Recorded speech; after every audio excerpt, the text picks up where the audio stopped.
Live, Facebook Live, we have arrived. Baraka Shalom. We ready to get it in one more time. So let's get it in. Y'all start hitting your friends listen stuff, y'all. Let's get it in this morning. Conference muted. Conference recording started. Thank everybody for chiming in. Thank everybody for chiming in. This is Watchman Yahudah Israel, also known as Pastor Derek Mann, on the Only What I See These Scripture Study and Prayer Line on this 20th day in September of 2018. Beverly, Sean, thanks for chiming in. Still will. Start on up in here. Occult Rita B is in the house. Occult Rita B and Nicole. Shalom, Nicole Robinson. Hallelujah. Hallelujah.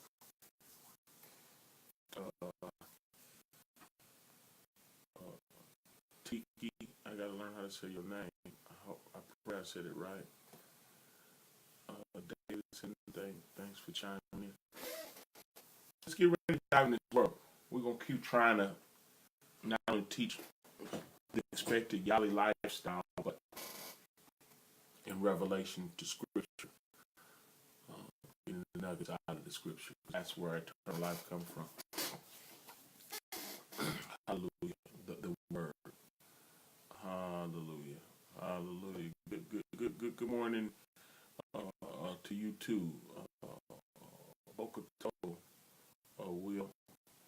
Hallelujah. Well, let's get it in. Let's go to Hebrews this morning, y'all. Let's go to Hebrews 10. I really love to teach this whole chapter, but this is a sermonette, so we're just going to dive into a certain portion of food and see what happens. Miss Jackson, bless you. Baraka Shalom.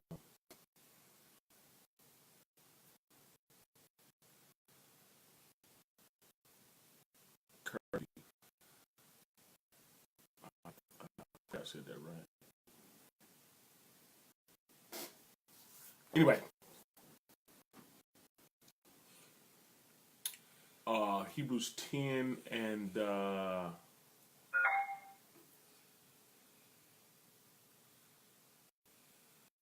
24.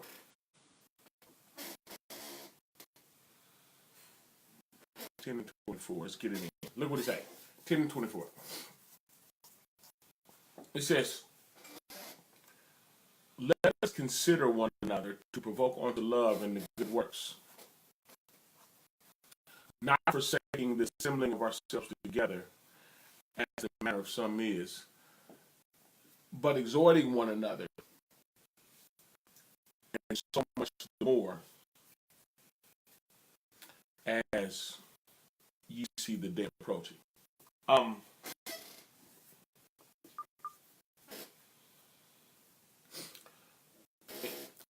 In this chapter, right, for me just to glean from the chapter, right? In this chapter, it talks about the shadows, and we've been talking about it. I just chimed you in, please mute your phone.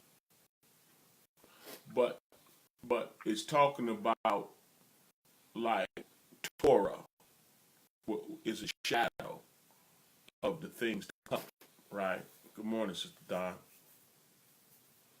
But it's a shadow of things to come, and the shadow always was pointing to the coming of the Messiah, the ultimate salvation of the willingness of the Most High to become a man, become our kinsman redeemer, become on our level of the show us how to live this life, right? And so all the feasts, all the festivals, the tabernacle, everything, when we comb into the personal lives of the patriots, it was all leading towards getting to know the Mashiach or the coming of the Mashiach.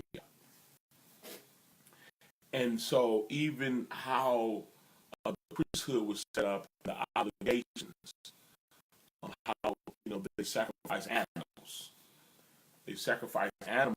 They had to do this yearly because it didn't have no perfecting power. I'm just gleaning it in Hebrews 10, y'all. Good morning, Trenda. But I'm gleaning on what it's really talking about, right? So it's talking about there were shadows all the way down to the sacrifice of the animal, but they had to repeatedly do it every year, which reminded you of sin. Now, had perfection been in the law and in sacrificing animals, it should happen one time. And then the participants would then walk in perfection moving forward. But it went on to say, but see, the Most High didn't have pleasure in that. In fact, he prepared a body. He prepared a body that, he would come down being found fashioned as a man, would do it himself. Not only would he be the perfect example, he would lead by example, but he also was willing to be that sacrifice, that perfect man that came in the volume of the book to do what was written of him. And being found fashioned as a man, he humbled himself to the volume of the book, to the plan. He humbled himself and carried out what was necessary to rescue us. Okay, so then it's just going on. That's the premise of Hebrews, the 10th chapter. Really, it's the premise of the book of Hebrews, but specifying on Hebrews, the 10th chapter, right? So when you get a chance, read it and see if what I said is true, according to Scripture. So then I'll even go to the 22nd verse, and it says, "Let us draw near with a true heart and in full assurance of faith, having our hearts sprinkled from an evil conscience and our bodies washed with pure water," because of that one real sacrifice. It's not a shadow anymore. He actually took on a body, became a human being, walked the earth, taught us well, and then died on that tree for you and me. So let us draw near with a true heart of full assurance, being able to confess with our mouth and believe in our heart, that he died for us, and we confess it. And confession is on salvation, and with the heart one believes on the righteousness, believing the word now, believing what he did for us. It positions us to believe the word, and then we become his righteousness because we obey his word. We live his righteousness, not our own. So let us hold fast the profession of our faith without wavering, for he that is faithful that promise. Ain't no time to waver. It's time to be real about it. Look what we say, 24. And let us consider one another to provoke one to love and good works. See, the conclusion of the matter has happened. So now we should be able to, moving forward, provoke one another on the love. We should exemplify the love of the Most High with each other. 100%. Our life should be a provoking life. We should be provoking one another to live right, reminding one another of the obligation of what they call the gospel. We should be living epistles known and read of all men. We should be provoking one another on to good works, right?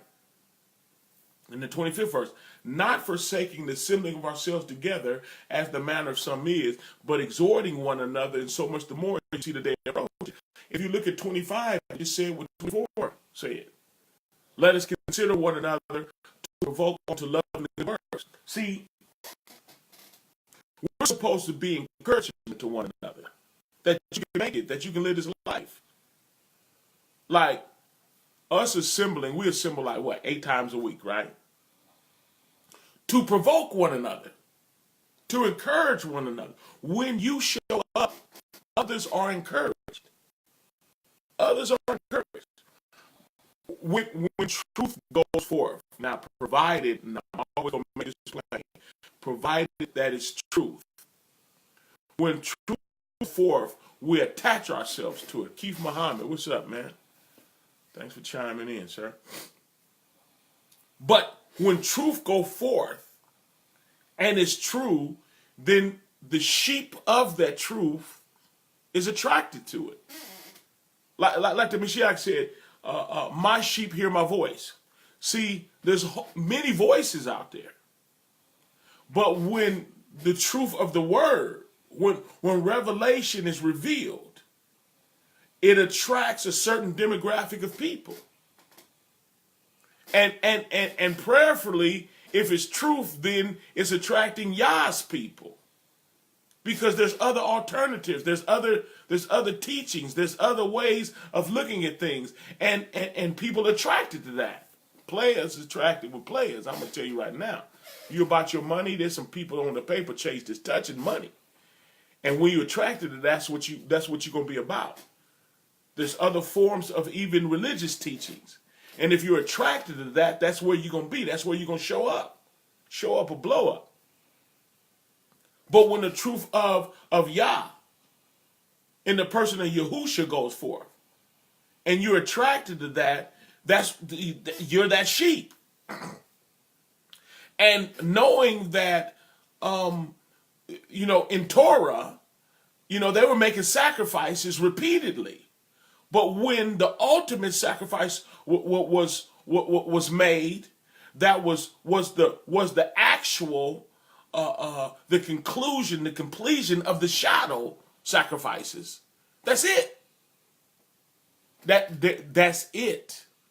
After you meet the Messiah, the Yah man, and the Word was made flesh and dwelt among us, and without controversy, great is the mystery of Yahdiness. It was Yah that was manifested in the flesh, the ultimate King of kings, Master of all masters, loved us enough to reduce himself, being found fashioned as a man.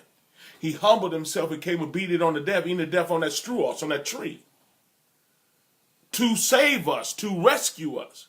When that happens, look, check it out. Look, we're gonna keep teaching. Look, 24, 25, and let's add in 26. Let us consider one another to provoke unto love and the good works, not forsaking the assembling of ourselves together, as the manner of some is, but exhorting one another, encouraging one another, and so much the more as you see the day approaching. For if we willfully sin after receiving the knowledge of the truth, there remaineth no more sacrifice for sin. There's only one guy that lived the perfect life, the perfect example, even in the person of a so-called prophet. There's only one guy that humbled himself. Being found fashioned as a man, he humbled himself to be willing to be looked upon as a prophet. Much more than a prophet, but definitely was a prophet. One that spoke the things of the Most High. But once he lived a perfect example, then willing to pay the ransom. See, that's where everything differs. When someone is willing to pay the ransom for all mankind, because the first Adam, there was a man that got us into this mess.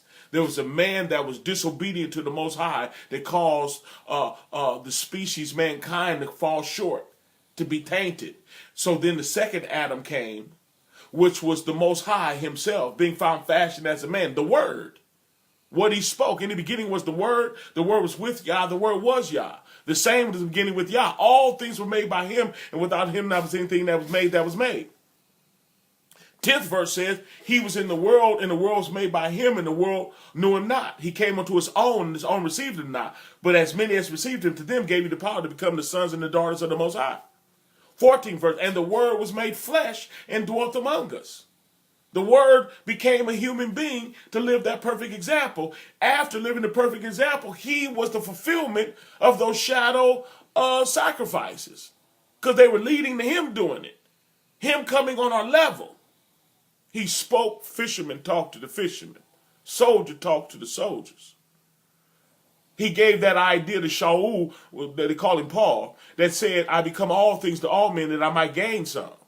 Well, he became, the first fruit of that was the Mashiach. He became all things to all people that he might gain some, and that's how he taught. He taught in wisdom to gain folk. Well, he came on our level to rescue us. He didn't speak just from heaven. He was willing to partake in the rescue mission. He was the rescue mission. He is the rescue mission. That's why, by definition, his name means Yah is salvation. Yahusha. Arabic, Yeshua. Hebrew, Yahusha. Yah is salvation. He came to rescue us. So now that we're rescued and we can now become new creations, because if any man be in the Messiah, he's a new creation, a new creature. Old things have passed away. Behold, all things have become new. We're able to become new now. Yeah, we got the same attitude. She still look good. He still look good. People cross us. We still get angry. But we now have the power, greater is he that's in us than he that's in the world. We now have the power to respond as a new creation, a new creature in him, because now it's a whole different sacrifice. One sacrifice that clears our conscience, that our soul now can cry, Abba, Father. We're now in true covenant relationship with him forever, going into eternity. We ain't looking for another sacrifice no more. We're not looking for another route out anymore. We're not in Hebrews 10, when it talks about we don't bring him up from the grave. The gospel which we preach, we don't bring him up from the grave like we looking for somebody to go back in the grave again. We don't bring him down from heaven as if he didn't fulfill the whole thing. He went down in the earth, ran revival, rose them up. Now the passage is being made available. We have access. Leaving here, we have access to the Father now. We don't bring him down because it's already done. It's done once. He died on the sin once. Now he lives forevermore. And now we have access to that same thing. So now that we are a byproduct of the salvation, let us consider one another, provoking one another to love and the good works. We should be encouragement to one another. Receiving one another, but not to doubtful disputation. Receiving one another. I'm not going to look down on you because you think that you supposed to serve him on Shabbat. Again, I just taught it, last night? But some people esteem a day above another. Some people look at days alike. Some people think it's a special diet that you got to be on in order to be saved. Some people understand you can eat all things, especially in your land of captivity. We're not full circle yet. It's not over with. Eat and we receive it with thanksgiving. Oh, it can get rough. You might end up having to eat toilet paper where we headed. Some of us are eating toilet paper don't even know it. They know how to make toilet paper seem like it's meat. But eat and receive it with thanksgiving. Bottom line. But at the end of the day, the main sacrifice has been made, and let us consider one another, provoking unto love and the good works. If you study Corinthians, the 12th chapter, and you see that all the different offices, there's different abilities all the way down to administration.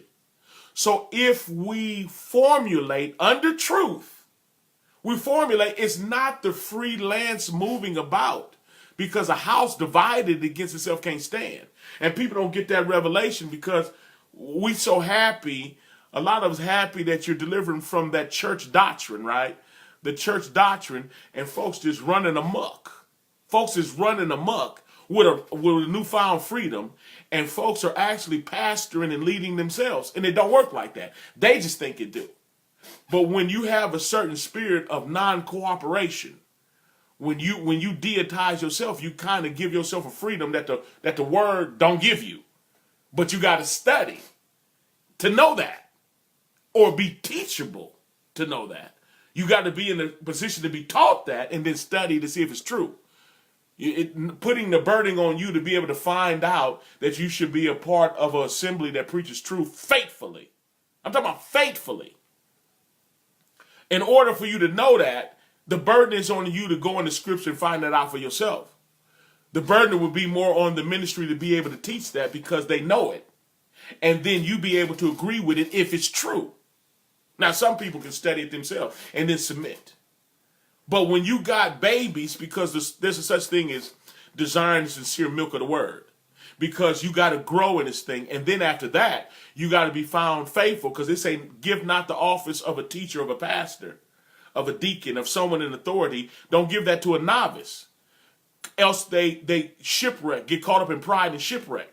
So that teaches you that you can't get saved and now you're your own pastor. You're on your own. You didn't left the ministry. But see, a lot of Israel teach that though. Like, what do you do when you come out of the church and all that? What do you do? Oh, stay to yourself. That's not true. Say to yourself. Are you serious? No. Not forsaking the assembling of ourselves together. There is structure in the body.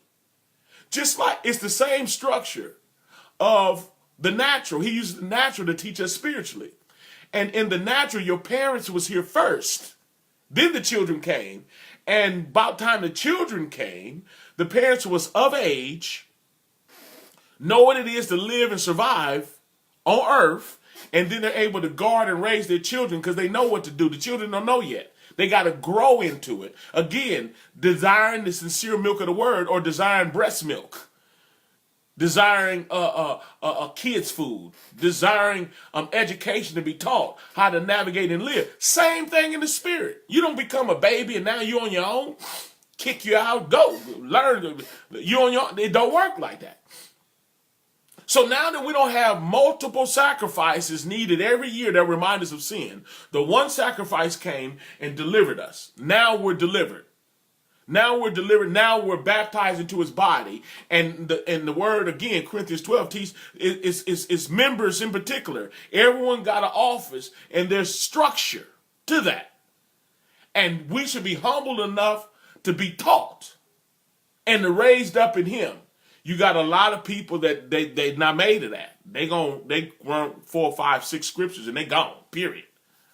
They gonna do their own thing and there's really nothing you can do about that. But teach those that navigate around truth, provided it is true. It has to be true. It has to be proven to be true. Let us consider one another to provoke unto love and the good works. So now our job becomes to understand that we have not only a responsibility, but we are important. What we bring to the table count, and everyone should be bringing something to the table because we're members of the body. And again, it's the parallel to our physical body. The eye is important, the nose is important, the mouth is important, the ears is important, the shoulders is important, it's important. Your legs, your feet. Everything got a job all the way down to your fingers, your toes. They all have a function and they're important. So there is no big eyes and little U's. Everything is important in the body. And we got to learn to function because we encourage one another. My hand encouraged my arm. Please believe me. Without my hand, my arm ain't the same. We encourage one another, and we need to know that we have a responsibility to do that. When you show up, others are encouraged. Could you imagine 1,000 people assembling up under truth and they're growing? They're growing from religion into relationship. They're walking away from sin. They're going through the mind renewal process because the word is consistently coming and it's true.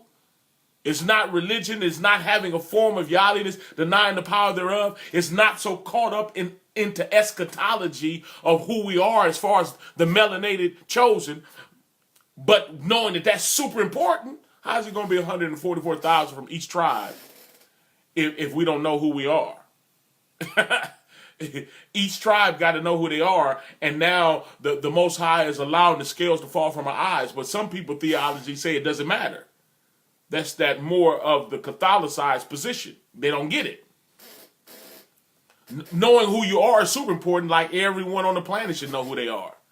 No one is denouncing their ethnicity because they're saved. You keep your ethnicity. You keep your historical value. Just be saved. Just live right. And there is a people that was the apple of his eye that still is. That is now waking up to come up out of the punishment state. That is now set up to be delivered so they can take their rightful place. But at the end of the day, we still all got to be saved. And when you don't have the right state of mind, you don't know the importance of it. And that's why in Romans, the 3rd chapter, it says, what profit is it to be Israel? Much in every way. Romans, the 3rd chapter, starting at the first verse. Much in every way. Because it was given on to us the oracles, the things of Yah. And we still have a responsibility. We negated the responsibility, but we're waking up to it now. And it has nothing to do with how black you is, even though they just so happen to be super black. Don't hate on the blackness, but that's not your salvation. Your salvation don't lie in your melanation. It's a good thing. It's been hated on, but that's not where your salvation lies. Your salvation lies in the Mashiach's word, in the word of the Most High, being obedient. And he came full circle. He's faithful. He came down and fulfilled the shadow. He came in the volume of the book to complete the shadow. That he is the true lamb that take away the sins of the world. Now we got him. Now that we got him, we should be going through the mind renewal process. And the part of that process is to consider one another. Look, a kingdom divided against itself can't stand. We cannot accomplish the work unless we work together. But folks that are independent, that kind of like spiritually rebellious, even though they don't know it. It's my job to know. But there's something in them that gives them the independence. Negate the responsibility. When you carry truth, you have a responsibility to it. If you join a football team or if you're a part of a family in the house, you have a responsibility. The kids got a responsibility, and the adult ecclesiastical head in the house has a responsibility to keep the house functioning and everything that it entails if you're a part of that household. When you get old enough, even the teenagers and the young adults in the house has a responsibility. And as you grow, the responsibility become more and more. Now, when people find out the responsibility, a lot of people want to leave the house because they don't want the responsibility. So they rather live on their own. They rather sleep in the car if they got one. They don't want the responsibility. They don't want chores. And if they get a job, they don't want to financially contribute to the house because they were children. They're used to using their stuff their way. When you get $20 when you're young, you go to the movies. You get allowance, you buy you some clothes, you start buying you some stuff. You get to a certain age, they say now start kicking in on some of these bills. That's when they want to leave the house. I'm out of here. Not knowing it's way harder out there. So then you get people that's not qualified to pastor themselves because they're not ordained for that. But in this time we living in, folks, they don't get it. They're going to pastor themselves, believe me. They come and go as they please, they withdraw, and they think it's the will of Yah because they got this independence that don't belong to them. Let us consider one another. You're important in the provoking, in the encouraging one another. When you show up, literally. Let me tell you something else. The difficult part about being a member of a ministry that teach truth and you're actually changing and you're growing, right? You finally meet a ministry to where you're really changing. You're putting down cigarettes, you stop cussing and all. You've been cussing your whole career, your whole church career, your whole spiritual career. But when you start coming into truth, you literally is tempted to get out of the bed, to restructure your life. You're a part of that process, right? So when you're a part of that process, it's more difficult to assemble when it's cyber. You have a better chance of assembling when you walk into a physical building and you see one another.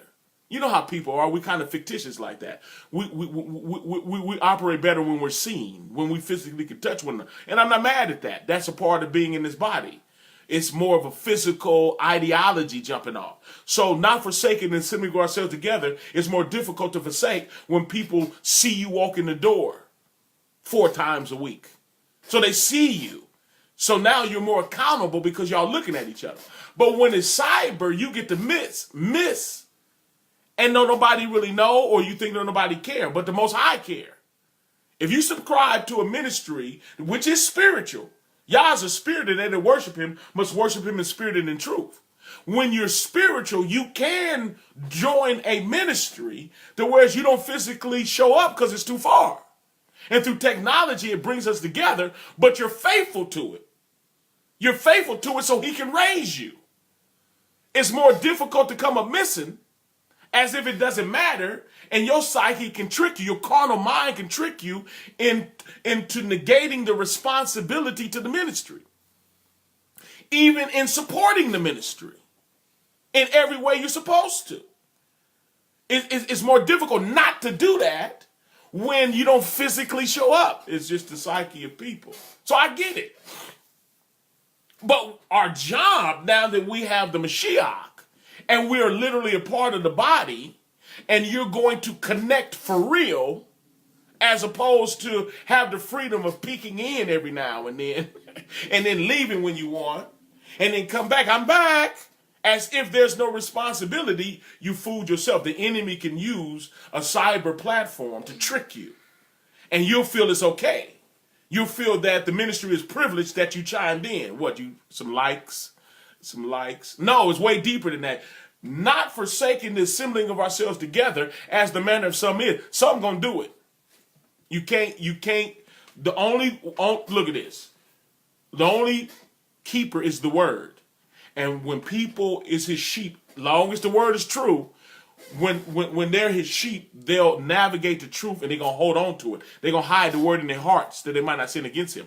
When they don't belong to it and they're more religious, they have a freedom to whereas they can get a little here, buy, and then they go over here and get a little. They're not ordained. They're not the teacher. They're not responsible for souls. They're not raising people. They're the beneficiary. So they hop everywhere with no accountability. No accountability whatsoever. They come and go as they please. They go wherever they want. They eat from everybody's table. Wonder why they spiritually goofy, because they eat. If you don't agree with them, you know what they'll do is they'll find someone to do agree with them, and they gone again, and they just wandering stars. They just float. They go come and go as they please. But when you belong to the Most High, you're humble. You notice how the Mashiach humbled himself.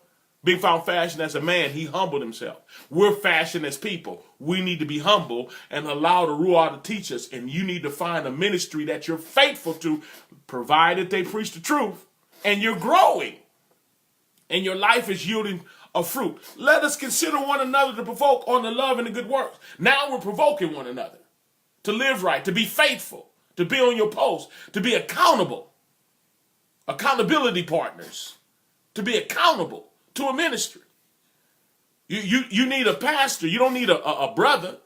Everyone needs a watchman until you're ordained to go out and do the work of an evangelist or a pastor, a watchman.